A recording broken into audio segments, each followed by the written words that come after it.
So today we are going to discuss the silent features of metaphysical poetry of Donne's poem, or we have to discuss the main characteristics of Donne's imagery.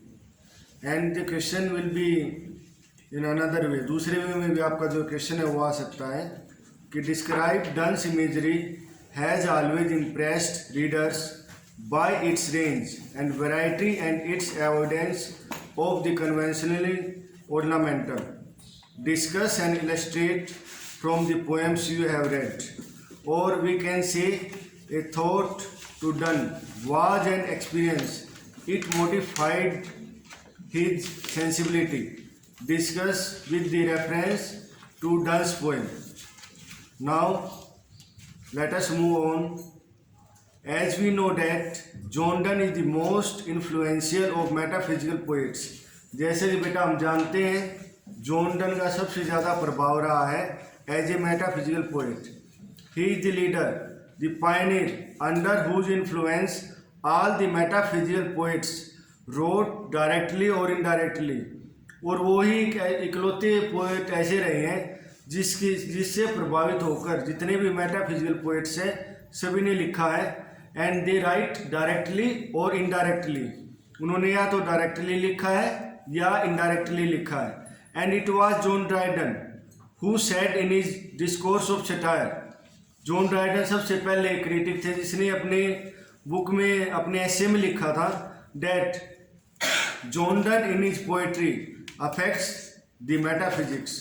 And in 1779 doctor Johnson extended the term. इस term को और वो आगे लेकर चले गए. Metaphysical from Donne to a school of poets. उन्होंने इसको नाम दे दिया स्कूल ऑफ पोएट्स का. And the name is now applied to a group of 17th century poets who employ similar poetic procedures and imagery. और ये नाम बेटा दिया गया एक group of 17th century poets. जो 17th century के पोएट्स थे उसके ग्रुप को सभी को एक नाम दे दिया गया school of metaphysics. Hence the galaxy of metaphysical poets include the stars like Donne, Cleveland, Marvell, Cowley, Herbert, Vaughan and Crashaw. और जैसा कि हम जानते हैं जो मेटाफिजिकल पोएट्स की जो गैलेक्सी है इसके अंदर बहुत से तारे हैं जिसमें आपका जॉन डन आ जाता है, एंड्रू मार्वल का नाम आ जाता है, हेनरी वागन का नाम है वो आ जाता है. And the unique excellence of metaphysical poets lies in their use of conceits. और जो उनकी एक्सीलेंस है बेटा वो कहाँ पे लाई करती है उनके कंसीट पे. उनका जो यूज ऑफ कंसीट है वो कैसा है. The metaphysical poetry Donne's poetry is poetry of revolt against the Elizabethan poetry. और हम कह सकते हैं कि जो डन की पोएट्री है वो एक रिवोल्ट थी, यानी कि वो अगेंस्ट थी एलिजाबेथन पोएट्री के. एंड एलिजाबेथन पोएट्री में क्या होता था बेटा, we use of metaphor imagery का यूज होता था आपकी जो एलिजाबेथन पोएट्री थी उसके अंदर. एंड से William Shakespeare was a renowned author poet of at that time and he belonged to Elizabethan age. वो इस एज से बिलोंग करता था. But John Donne was differ from him. John Donne जो है वो उससे बिल्कुल ही अलग था. The shot he shot it through fantastic conceits. उसने इसको आगे बढ़ाया अपने कंसीट के माध्यम से. And here is definition of conceit. A conceit is basically an image. A conceit क्या होता है, बेसिकली आपकी इमेज होती है कोई भी. Unlike an image A conceit is highly fantastic. Highly fantastic होता है ये. एंड एग्जेजरेटेड, और एग्जेजरेटेड होता है यानी कि किसी चीज़ को हम बड़ा चढ़ा के बताते हैं. It is far fetched too, और ये फार फेस्ट इमेजिनेशन होती है. The metaphysical conceit thus differs from the Elizabethan conceit. और यहाँ पे हम कह सकते हैं जो मेटाफिजिकल कंसीट है वो कहीं ना कहीं अलग होता है, अलग है वो एलिजाबेथन कंसीट से. दी एलिजाबेथन कंसीट इज डेकोरेशनल, बट जो एलिजाबेथन कंसीट है वो डेकोरेशनल होता है, यानी कि उसको डेकोरेट करते हैं हम. But the metaphysical conceit is functional. परंतु जो मेटाफिजिकल कंसीट होता है वो फंक्शनल होता है। Done and other metaphysical poets made wise use of conceits, और जो डन और जो बाकी मेटाफिजिकल पोइट्स हैं सभी ने कंसीट का यूज किया है। Conceits become organic part of their poems, ये उनकी पोएम्स के बेटा एक ऑर्गेनिक पार्ट बन गए थे conceits. They startle the readers and so capture attention, वे अपनी पोएम्स को इस टाइप से स्टार्ट करते थे कि जो रीडर्स हैं उनको कैच कर पाए, उनके अटेंशन को कैच कर पाए। And they are part of poets technique of communication and persuasion, और वो सभी क्या होते थे, पार्ट होते थे जो पोएट की जो टेक्निक होती है आकर्षित करने की, चीज़ों को रीडर्स को अपनी तरफ खींचने की, उनको अपनी पोएम को कम्युनिकेट करने की जो वी कैन से टेक्निक होती है। And according to Helen Gardner in a metaphysical poem the conceits are instruments of definition in an argument or instrument to persuade. A conceit of Donne as his instrument of argument and persuasion, और Donne के लिए conceit क्या था बेटा, एक argument भी था और वी कैन से एक परसुएशन भी था, यानी कि चीज़ों को मनाना भी था उसके अंदर। Donne makes highly intellectual conceit in his poems, Donne ने अपने पोएम्स के अंदर बहुत ही हाईली इंटेलेक्चुअल जो कंसीट है उनका यूज किया है। In his famous poem a valediction forbidding mourning the poet uses the conceit of 2 legs of a compass to show the essential unity of lover.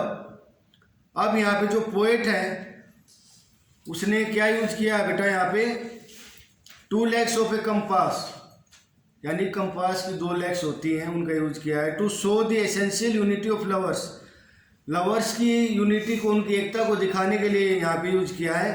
And the poet wittily says, बड़ी बुद्धिमत्ता से जो poet है वो कहता है, if they be two they are two so as stiff coin compasses are two, thy soul the fixed foot makes no show, to move but doth if the other do. If they be two, यदि वे 2 हैं, दे are two show, फिर भी वो 2 ही हैं। A stiff coin compasses are two, और दोनों जुड़े हुए हैं एक कंपास के द्वारा। Thy soul are the fix foot, जैसे कंपास की जो सुई होती है उसमें एक फिक्स रहती है दूसरी घूमती रहती है, इसमें भी ऐसा ही है। दाई सोल्स द फिक्स फुट, उनकी जो आत्मा है वो फिक्स है।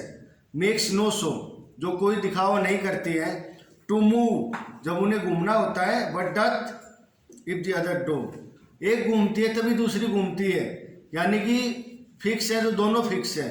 यदि घूम रहे हैं तो दोनों घूम रहे हैं, यानी कि lover and beloved are compared with the needles of compass, compass की जो निडल्स हैं उनके साथ इनका कंपैरिजन किया गया है। And now Donne keeps the comparison through the whole process of drawing a circle, और डन ने ये सब कंपैरिजन किया है एक सर्कल के माध्यम से बताया यहाँ पे।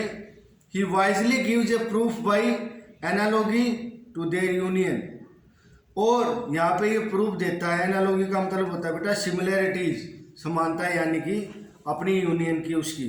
Finally he is able to persuade his mistress not to मोड इन डिपार्चर, और इस पोएम में क्या बता रखा है अपना कि फाइनली वो अपनी वाइफ को मना लेता है कि आपको मेरे जो डिपार्चर है उस पर आंसू नहीं बहाने हैं, उस पर दुख व्यक्त नहीं करना है।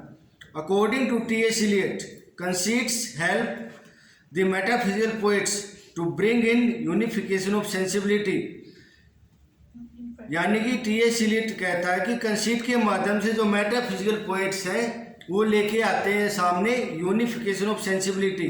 It means fusion of thoughts and feelings. Unification of sensibility का मतलब होता है आपका विचारों का और जो आपकी भावनाएं हैं उनका एक मिक्स, उनका फ्यूजन होता है। This distinguishes him from the predecessors and successors, और यही चीज़ें जॉन डन को अलग करती हैं उसके पूर्वजों से और उसके जो उत्तराधिकारी जो आने वाले जनरेशन है उनसे। Due to it heterogeneous elements are fused, और यहाँ पे क्या है, जो हिट्रोजीनियस एलिमेंट्स है वो फ्यूज हो रखे हैं। हिट्रोजीनियस होता है बेटा आपका it means consisting of different people and their ideas, कि अलग अलग लोगों के अलग अलग आइडियाज होते हैं, उनको इकट्ठा करना, चीज़ों को कंसिस्ट करना उनको। Doctor Johnson criticises Donne's unusual use of conceit. अब यहाँ पे जो डॉक्टर जॉनसन है वो क्रिटिसाइज करता है, आलोचना करता है कि जॉन डन ने अपने पोएम्स के अंदर इतने अनयूजुअल कंसीट का यूज क्यों किया है। He says that in Donne's poem the most heterogeneous ideas are yoked by violence together. अब ये कह रहा है कि यहाँ पे जो डंस की पोएम्स है ना, उसके अंदर जो हिटरोजीनियस आइडियाज हैं आर योक्ड बाय वॉलेस टुगेदर, उनको जोता गया है या हल्के द्वारा, यानी कि हल्के जैसे उनको जोता गया है इकट्ठा करके। But T S. Eliot admires Donne for his unification of sensibility. परंतु जो टी.एस. इलियट है वो उनकी प्रशंसा भी करता है उसकी यूनिफिकेशन ऑफ सेंसिबिलिटी के लिए। Thus conceits enable Donne to unify the body and soul. तो यहाँ पे बता रखा है जो कंसीट है वो डन को अनेबल करते हैं यूनिफाई करने के लिए, किसको, बॉडी और सोल दोनों को। द पोएम द रैलिक, उसी पोएम में बेटा फिर relic, opens with the poets apt use of conceit. उसने खोल दिया है एक किस्म से कि जो पोइट ने कंसीट का यूज किया है वो बहुत ही एप्ट किया है, बहुत ही ज़्यादा डीप के अंदर जाके इस पोएम में यूज किया है। With conceit the poet unites the lover physically as well as spiritually. अब यहाँ पे जो पोइट है कंसीट के माध्यम से लवर और बिलव्ड को फिजिकली और स्पिरिचुअली इकट्ठा कर देता है दोनों को। And the poet achieves almost A Shakespearean felicity of expression in his choice of images and words.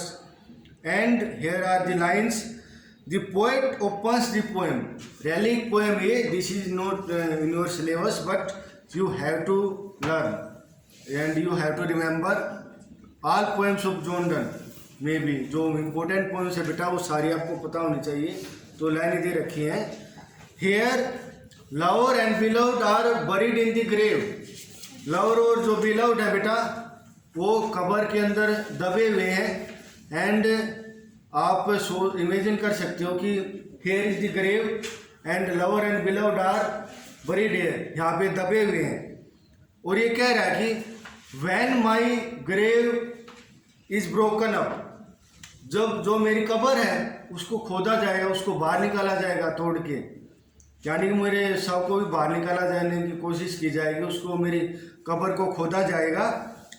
Some second guest to entertain, कुछ दूसरे गेस्ट आएंगे एंटरटेन करने के लिए वहाँ पे। For grave have learned that human head, और लोगों को वहाँ पे पता लगेगा कि जो कब्र है वो सिखाती है हमें जो औरत का सिर है वो कहाँ पे है। To be to more than one a bed, जैसे कि बिस्तर के ऊपर होता है उससे भी ज़्यादा होता है। And he that digs it, और जो भी इसको खोदता है स्पाई जासूस की तरह वो पाएगा a bracelet of bright hair about the bone, हड्डियों के चारों तरफ क्या है, एक ब्रेसलेट है वो लटका हुआ उसके, यानी कि ढांचा था हड्डियों का बेटा, कंकाल मिले थे वहाँ पे उनको। तो वो बताने की कोशिश कर रहा है यहाँ पे। Look at the situation of lover and beloved, how silently they are sleeping, कितनी आराम से वो सो रहे हैं। And look at the posture, उनका पोस्चर देखो कि उसके गले के अंदर ब्रेसलेट अभी भी चमकता हुआ दिखाई दे रहा है और उसका हाथ उनके हाथों में, एक दूसरे के हाथों में। So we can imagine how much they loved each other, दोनों एक दूसरे को कितना लव करते थे। नेक्स्ट आपका बेटा फिर, due to conceits emotional situation is worked out, conceit के द्वारा ही बेटा, कंसीट के माध्यम से ही इमोशनल जो सिचुएशन है वो काम कर जाती है कहीं ना कहीं। Proved and made convincing in the poem batter my heart, three persons God, the poet makes fantastic comparison to soul to town. अब यहाँ पे इस पोएम में क्या यूज करता है वो, आत्मा को शहर के जैसा दिखाता है, यानी कि उसको कंपेयर कर दिया, उसकी जो सोल है वो टाउन के साथ उसको कंपेयर कर दिया जाता है। The poet likens his soul to a town conquered by God's enemy. और जो पोएट है वो अपनी सोल को, अपनी आत्मा को पसंद करता है, उसको कंपेयर करता है एक टाउन के साथ, कॉन्कर्ड जिसको जीत लिया गया है भगवान के दुश्मन के द्वारा, द डेविल। दिस टेरिटरी यानी कि सोल, उसकी जो आत्मा है, जो टेरिटरी है, लीगली बिलोंग्स टू गॉड, ये तो भगवान से बिलोंग करती है। And his soul is eager to pray to pay the homage due to God. और उसकी जो आत्मा है वो तो ईगर है, उत्सुक है भगवान का शुक्रिया अदा करने के लिए, उसे श्रद्धांजलि देने के लिए। The conceit of prison as viceroy of God is unable to resist the forces of evil. अब यहाँ पे तर्क कारण आ जाता है आपका कि जो भगवान का जो वायसराय है वो रोकने में असफल हो जाता है, रेजिस्ट फोर्सेज ऑफ इविल, जो शैतान की जो सेना उसको रोकने में असफल हो जाता है। And the poet feels that God alone will be able to save him from sin and domination. अब जो पोएट है वो यहाँ पे महसूस करता है कि सिर्फ जो भगवान ही है ना, वो ही मेरे को बचा पाएगा पाप से और जो फटकार मेरे ऊपर लगी हुई है उससे। The poet wittily says, poet जो बड़ी बुद्धिमत्ता के साथ कहता है यहाँ पे, आई लाइक एन यूजर्ड टाउन, कि मैं तो एक उजड़े हुए शहर की तरह हो गया हूँ। To another due labour to admit you but oh to no end reason you viceroy in me should defend. अब आगे देखो, so the apt use of conceits make Donne the wittiest poet of his age, Lessman calls Donne the monarch of wit. Wit होता है बेटा बुद्धि आपकी, witty यानी कि चतुराई के साथ, बड़ी कला के साथ। The wheat of done helps him to bring in the fusion of opposites in his poems. Due to it, the poet makes ingenious simple comparison between the similar things. और पोएट के माध्यम से बेटा, विट के माध्यम से, कंसीट के माध्यम से जो पोएट है वो सक्सेस रहा है सिंपल कंपैरिजन को दिखाने के लिए डिसिमिलर थिंग्स के साथ, यानी कि उसने सिंपल चीज़ों का भी कंपैरिजन दूसरी चीज़ों के साथ दिखाया है।